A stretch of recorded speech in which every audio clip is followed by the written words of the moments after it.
ऋषि बोले, देवताओं को इस प्रकार उपदेश देकर भगवान विष्णु और महादेव अंतर्धान हो गए। तत्पश्चात महिषासुर और देवताओं में भयंकर युद्ध होने लगा।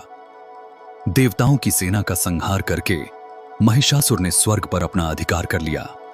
तब देवता ब्रह्मा, विष्णु और महेश्वर के पास गए और अपनी विपत्ति सुनाई। देवताओं की बात सुनकर तीनों महादेव अत्यंत क्रोधित हो गए। उनके मुखमंडल से एक दिव्य प्रकाश प्रकट हुआ। वह प्रकाश सब ओर से मिलकर एक अद्भुत स्त्री का रूप धारण कर लिया।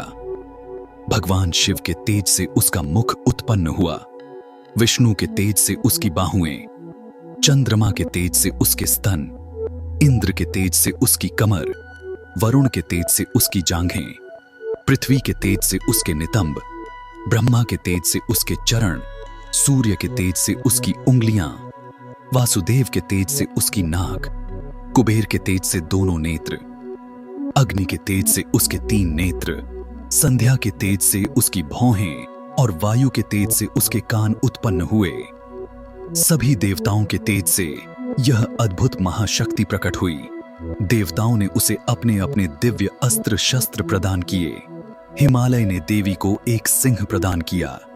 उस सिंह पर सवार होकर देवी ने अपने तीक्ष्ण अस्त्र शस्त्रों को संभाला।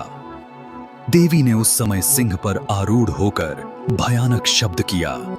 उसकी गर्जना से तीनों लोक कांप उठे। महिषासुर और उसकी सेना ने वह शब्द सुना तो वे सब उधर दौड़े।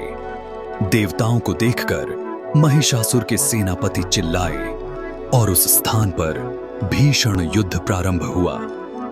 असुरों की सेना ने चारों ओर से देवी पर आक्रमण किया।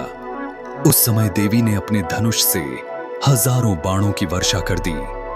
उनके द्वारा मारे गए असुर पृथ्वी पर गिरने लगे। फिर देवी ने अपने त्रिशूल से असंख्य असुरों का संहार किया। उनके गदा प्रहार से अनेक दैत्य दलित हो गए। देवताओं की स्तुति सुनकर देवी और भी प्रचंड हो उठी। युद्ध में देवी ने सिंह पर आरूढ़ होकर अपने शत्रुओं का संहार करना आरंभ किया। महिषासुर ने कभी हाथी का, कभी सिंह का और कभी भयंकर पुरुष का रूप धारण करके देवी पर आक्रमण किया। कभी वह बादलों में विलीन हो जाता, कभी पृथ्वी पर आ धमकता। अंत में उसने भैंसे का रूप धारण किया और देवी की ओर दौड़ा। उसने अपनी पूंछ से पर्वतों को उठाकर फेंका, अपने पैरों की टापों से पृथ्वी को रौंद डाला, अपनी गर्जना से समुद्र को व्याकुल कर दिया। उस समय देवी ने उसके ऊपर पाश डालकर उसे बांध लिया। महिषासुर ने उस पाश को काट डाला। फिर देवी ने उस पर प्रहार किया। वह कभी मनुष्य का, कभी सिंह का और कभी भैंस का रूप धारण करता रहा। अंत में देवी ने कूदकर उसके सीने पर अपने पैर रख दिए और त्रिशूल से उसकी छाती में वेध दिया। देवी ने तलवार से उसका सिर काट डाला। इस प्रकार महिषासुर का वध हुआ।